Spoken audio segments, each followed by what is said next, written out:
Chapter 4. The Political Kingpins, MARAPE, POLYE and O'Neill. In the tangled web of the Paul Paraka scandal, three political figures stood at the centre of the storm: James MARAPE, Don POLYE and Peter O'Neill. Their roles, directives and the ensuing investigations paint a vivid picture of the complexities and challenges in combating corruption at the highest levels of government. Background of the charges. According to the charges, Jacob Yafai, the Deputy Secretary of the Finance Department, processed payments totaling well over 40 million kina. Payments made to Paul Paraka's law firm included 14 million kina on November 1, 2012, 13.8 million kina on December 20, 2012, 6 million kina on March 15, 2013, and 8 million kina on May 3, 2013. These allegations followed a complaint laid by then Solicitor General Neville Devat on March 14, 2012, regarding suspicious payments involving tens of millions of kinas paid to Paul Paraka lawyers.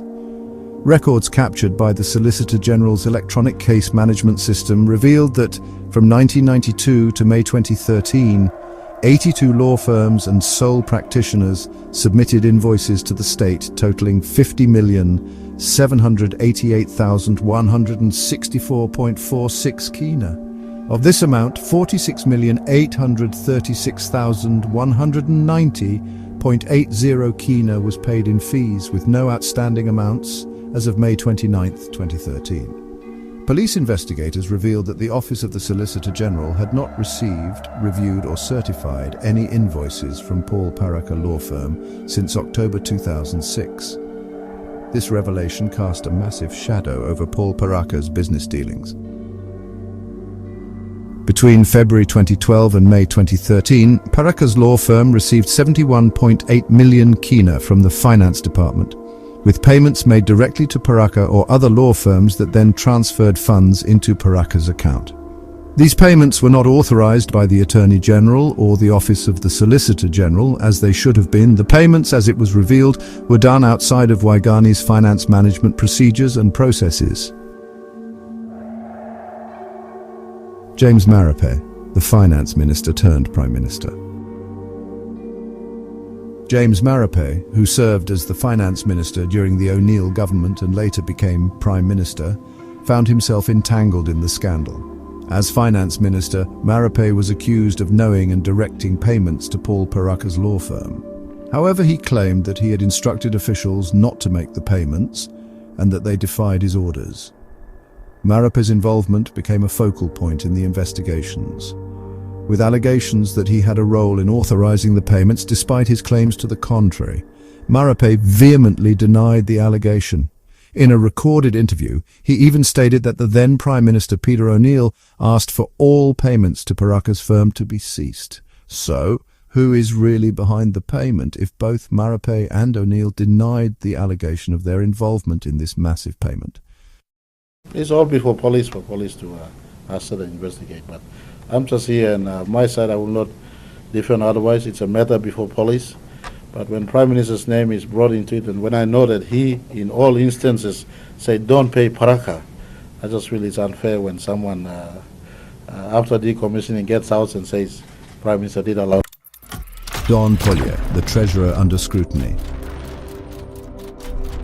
Don POLYE, the former treasurer, was also implicated in the scandal. POLYE was accused of authorizing the payments to Paraka's law firm, but he maintained that he was following directives from higher authorities and denied any wrongdoing. Don POLYE believed that James MARAPE and Peter O'Neill were the key figures behind the payments to Paul Paraka's law firm. During the investigations, Treasurer POLYE claimed that he was following directives from his superiors, referring to MARAPE, the Finance Minister, and O'Neill, the Prime Minister. This further complicates the investigation, given that the trio were pointing fingers at each other. But surely they have knowledge of how money and payments at the Finance Department works, right? Orang come up trillionaire too. The Prime Minister made him serve on this like back to front. Him serve 100% good law is like claim. So I'm writing him a letter, I'm write him with now me talk him no write him. But as far as me concerned, I may write him long discipline arrangements in Minister Pinis, long all leaders. So this is a talk you asking me whether me been act alone. No, me no been act alone. Me been act long instruction when me kiss him long Prime Minister. Peter O'Neill, the Prime Minister's signature. Peter O'Neill, who served as Prime Minister from 2011 to 2019, was at the helm during the height of the Paraka scandal. O'Neill faced allegations of being involved in the fraudulent payments to Paraka's law firm.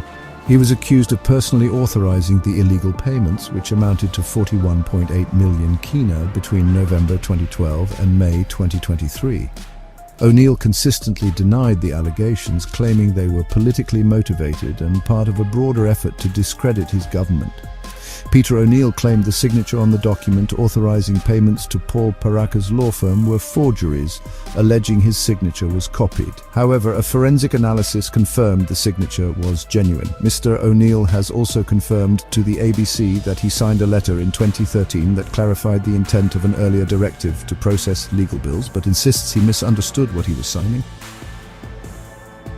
On August 24, 2018, the police announced that no further action would be taken against Peter O'Neill in relation to his alleged role in the fraudulent payments made to Paul Paraka lawyers, concluding that the evidence was insufficient to prove the case beyond a reasonable doubt. The National Court found a prima facie case against O'Neill, but the police and anti-corruption agencies face challenges in proving the allegations.